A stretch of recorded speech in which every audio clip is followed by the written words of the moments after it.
When I was a little boy, I took swimming lessons, but not until after my first encounter with water and needing to swim. My father put me on his shoulders, walked down to the 10-foot deep end of the pool, went to the bottom and sat down.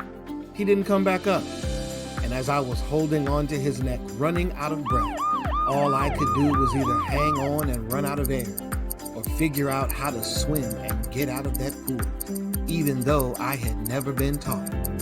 That's when I began doing something that felt like swimming, though I have no idea what it looked like.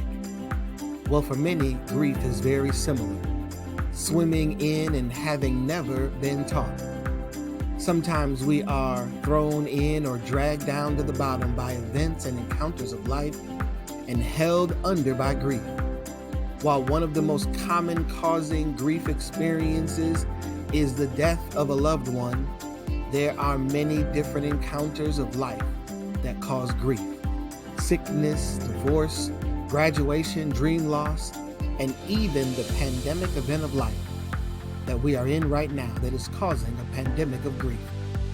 Physically distanced, yet trying to stay humanly and spiritually connected, this is so unfamiliar, unusual, and uncomfortable. And for the majority is a grief for which we are untrained to deal with. I can hear you saying, this grief is so unbelievable and unwanted, what should I do? Come learn about grief. I invite you to attend the journey from grieving to grateful, presented by Soul Wholeness.